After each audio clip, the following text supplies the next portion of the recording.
नमस्कार दोस्तों, बर्निंग्स में आपका स्वागत है। होप करते कि आप सभी बहुत अच्छे होंगे। आप साइंस के स्टूडेंट हैं। मैथ में एक बहुत ही सिंपल सा ग्राफ होता है। मैं उस ग्राफ को पहले बताता हूँ और उस ग्राफ को मैं रिलेट करने की कोशिश करूँगा जो इस वीडियो में मैं बात करने वाला हूँ। एक ग्राफ है जिसमें एक्स एक्सिस है, वाई एक्सिस है। आप सोचना, आप अपने दिमाग में मैं जो बोल रहा हूँ ना उसका एक पिक्टोरियल व्यू बनाना कि एक्स एक्सिस है, वाई एक्सिस है। एक्स एक्सिस और वाई एक्सिस का जो ओरिजिन पॉइंट है 0 0, वहाँ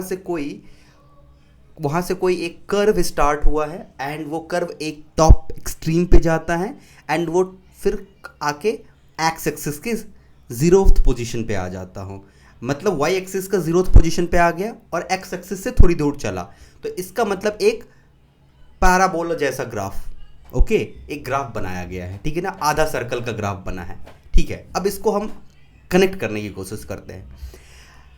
जो मोटा मोटी जब हम 12th करते हैं, देखो हमको मुझ में ऐसा नहीं है कि मैंने अपने जीवन में बहुत तीर मार दिया है। मैंने अपने जीवन में मैंने भी बहुत तीर नहीं मार दिया है और मुझे लगता है कि तीर मारने जैसा कोई चीज़ होता ही नहीं है। ये मेरी फिलॉसफी है। मेरी फिलॉसफी ये है कि हम लाइफ में कल से बेहतर आज करें। ये मेरी फिलॉसफी है और मेरी सिंपल सी फिलॉसफी ये मेरे गुरुजी ने मुझे दिया बहुत पहले। एंड मैं आज भी उनकी जो बातें हैं उनको याद करता हूँ। वो अब नहीं रहे, बट आज भी मैं उनकी ये बातें याद करता हूँ। तो उन्होंने कहा था कि कल से बेहतर आज बनना है और आज से बेहतर कल बनने का प्रयास करना है। यही जीवन का एक एक एक एक थीन लाइन होनी चाहिए। तो फिर भी क्या होता है जब हम 12th करते हैं, आज आपने 12th किया होगा, हमने आज आपसे 10 साल पहले 12th किया होगा। बस इतना ही अंतर हमारे और आपके बीच में है, कोई ज़्यादा अंतर नहीं है। बस एक टाइम गैप का अंतर है और इस टाइम गैप का जो अंतर है ये बहुत बड़ी चीज़ होती है। मुझे वो चीज़ें समझ में आ गई जो आपको अब से आपके 4 साल बाद 5 साल बाद आपको समझ में आएगी। वो चीज़ें मुझे अभी समझ में आ गई हैं। तो इसलिए मैं अगर आपको कुछ बताऊंगा तो उसके पीछे का 2 चीज़ होगा। पहला, बहुत सारे फैक्चुअल बातें और दूसरा मेरा अनुभव। अब बात करते हैं कि अगर जो 3 तरह के बच्चे हैं, एक बच्चे इस ग्राफ में एक बॉटम पे है जो ये सोच रखे हैं कि मैं तो इधर आईआईटीज़ भी मेरा नहीं हुआ, मुझे कोई अच्छा कॉलेज भी नहीं मिला, बिहार में भी कोई अच्छा कॉलेज मिलेगा या नहीं उसके चांसेस नहीं है, तो मैं तो वैसे भी बेकार स्टूडेंट ही रहा, कुछ होगा नहीं होगा, कोई सरकारी नौकरी की तैयारी करेंगे, कुछ करेंगे, मतलब जो हो जाएगा लाइफ में वो करेंगे। उसने अपने आप को एकदम सरेंडर कर दिया। इसको कहते हैं इन्फीरियर कॉम्प्लेक्सिटी। उसने अपने आप को खुद ही इन्फीरियर मान लिया है। उसने अपने आप को खुद ही इस गेम के बहुत पीछे में रख लिया है। दूसरे बच्चे हैं जो एक्सट्रीमिस्ट कहलाते हैं। एक्सट्रीमिस्ट कहलाने का मतलब है कि उसने ये सोचा होगा कि ठीक है आईआईटी नहीं हुआ कोई बात नहीं, एक बार कॉलेज मिल जाए ना, अब यूपीएससी ही निकालेंगे। ये हो कि आप एक्सट्रीमिस्ट बन चुके हो। आप बिल्कुल, एक तो हो गया बिल्कुल जीरो पे है और एक दूसरा एक्सट्रीमिस्ट बन गया है।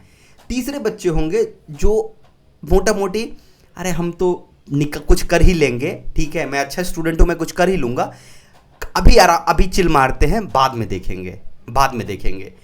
इन तीनों कैटेगरी के बच्चे की एक खास बात होती है कि इनके पास जो क्लैरिटी होती है वो बहुत ही तगड़ी वाली क्लैरिटी नहीं होती है। Everything is clarity.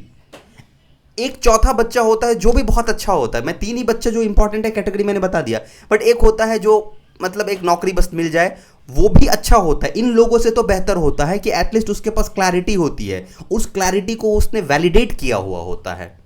देखो, सबसे पहले जो कैटेगरी है मैं उसको ये चीज़ बताना चाहता हूँ कि बाबू कोई भी ऐसा नहीं है कि देखो आज ना तुम कह रहे हो कि तुम बेकार स्टूडेंट हो गए या तुमको नहीं मिला। खुद मैं तुम्हें ये चीज़ कह रहा हूँ। मैं वर्ल्ड के बहुत सारे लोगों के साथ इंटरेक्ट किया हूँ, तब ये बात मैं कह रहा हूँ। इंडिया को नहीं, वर्ल्ड के लोगों के साथ इंटरेक्ट किया हूँ, तब मैं तुम्हें ये बात कह रहा हूँ कि जो अगर तुम टॉप के 100 यूनिवर्सिटी में भी तुम नहीं आते हो तो इसका मतलब कि जो एमआईटी में पढ़ रहा होगा बच्चा, उसके लिए तो आईआईटी का बच्चा भी, आईआईटी में जो बच्चा होगा वो भी यही सोचेगा कि यार एमआईटी ही तो बेस्ट है, यार एमआईटी नहीं जा पाए, बॉस्टन नहीं जा पाए, एमआईटी नहीं जा पाए, हार्वर्ड नहीं जा पाए, इस तरीके का जो टॉप यूनिवर्सिटी है वहाँ जाते तो मज़ा आता। तो ये जो कंपैरिजन का जो गेम है वो हर जगह चलता है।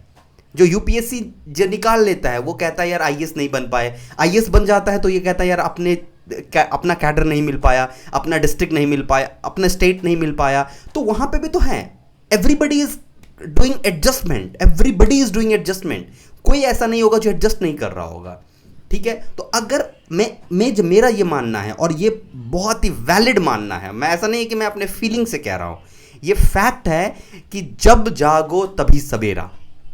आपको जिस दिन आप सोच लिए कि चलो मेरा जो हुआ सो हुआ, 12 था, जो हुआ सो हुआ, अब मुझे 4 साल अपना लाइफ का ना एक क्लैरिटी पे देना है, एक क्लैरिटी पे 4 साल देना है।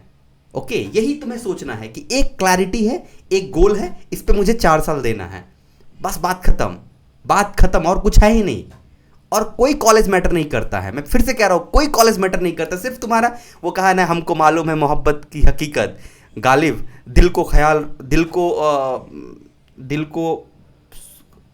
को बहलाने के लिए ख्याल अच्छा है, कुछ ऐसा था ना, हमको मालूम है मोहब्बत की हकीकत गालिब, दिल को बहलाने के लिए ख्याल अच्छा है। तो दिल को बहलाने के लिए जितना कह कर ले कि BC MIT गया ये सब अच्छे हैं, बट एट द एंड आपको 4 साल के बाद बीटेक डिग्री मिलेगी, और वो डिग्री सेम होगी। इंफॉर्मेशन इंटरनेट पे अवेलेबल है, इंफॉर्मेशन किसी कॉलेज, किसी जाति, किसी धर्म का मोहताज नहीं है। तो हो गया। जो दूसरे कैटेगरी, तो पहले कैटेगरी का बच्चा, यू हैव 4 ईयर, 4 साल में यार जो भी करोगे ना, जो भी उखाड़ोगे ना, उखड़ जाएगा। लेकिन मैं ये नहीं कहूंगा कि 4 साल पढ़ के UPSC निकाल लो, मैं ये नहीं कह रहा हूं, मैं ये कह रहा हूं कि आप आज से बहुत बेहतर हो जाओगे। दूसरे कैटेगरी के जो बच्चे हैं कि जो समाज को सिर्फ दिखाने के लिए सोच रहे हैं, IIT नहीं निकला, अब UPSC निकालेंगे और दिखा देंगे सबको। नहीं दिखाना है किसी को, नहीं दिखाना है किसी को। अगर तुम्हारा सच में तुम्हें UPSC ही करना है तो करो, आराम से एंजॉय करो उस जर्नी को। दिखाना नहीं है, दिखाना है ही नहीं कि मैं UPSC करके दुनिया को दिखा दूंगा, नहीं। इफ यू आर ओके, ठीक है, if you are okay with this one, try to get Y in every exam. तुम्हें जो भी करना है, क्यों करना है, इसका एक क्लियर पिक्चर होना चाहिए तुम्हारे पास। तो अगर तुम्हारे पास एक, तुम एक्सट्रीमिस्ट पे हो, मतलब तुम एक सेचुरेशन के पॉइंट पे हो, तो भी तुम्हें अपने आप को संभालना पड़ेगा। और तीसरा जो कह रहा है कि सब कुछ भी कर लेंगे, तो जग जाओ, कुछ भी इतना आसान से नहीं होता। क्या आता है कबीर का एक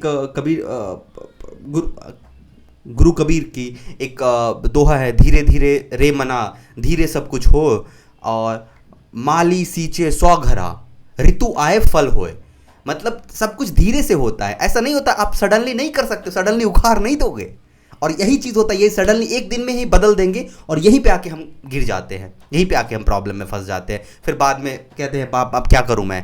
तो नहीं, धीरे धीरे रे मना, धीरे सब कुछ होए। स्लोली आपको करना है, स्लोली बट स्टडी, चलते रहना है। ओके, तीसरी कैटेगरी का जो बच्चा है कि कभी कर लेंगे, वो भी नहीं कर सकते हो, कभी नहीं कर पाओगे, आज ही सोचना पड़ेगा। अगर मैं इस पूरे वीडियो को कंक्लूड करूं, तो you have to make a clarity in your life. 4 साल बहुत बड़ा अमाउंट होता है, जिसमें आप बहुत कुछ कर सकते हो। अब आप फिजिक्स, केमिस्ट्री, मैथ के एक सिर्फ माया जाल से बाहर निकलोगे। एंड ऋग्वेद का एक श्लोक है, एक स्टेटमेंट है, let noble thought comes from all direction. अब आपको अपने दिमाग की बत्ती खोलनी है और सब कुछ को देखना है कि क्या चल रही है दुनिया में, क्या हो रहा है, कैसे हो रहा है, हम क्या कर सकते हैं, हमारा कंट्रीब्यूशन क्या होगा, हम अपने लाइफ को बेहतर कैसे बनाएंगे। Everything you have to consider.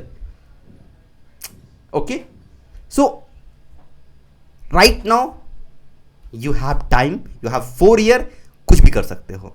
Thank you.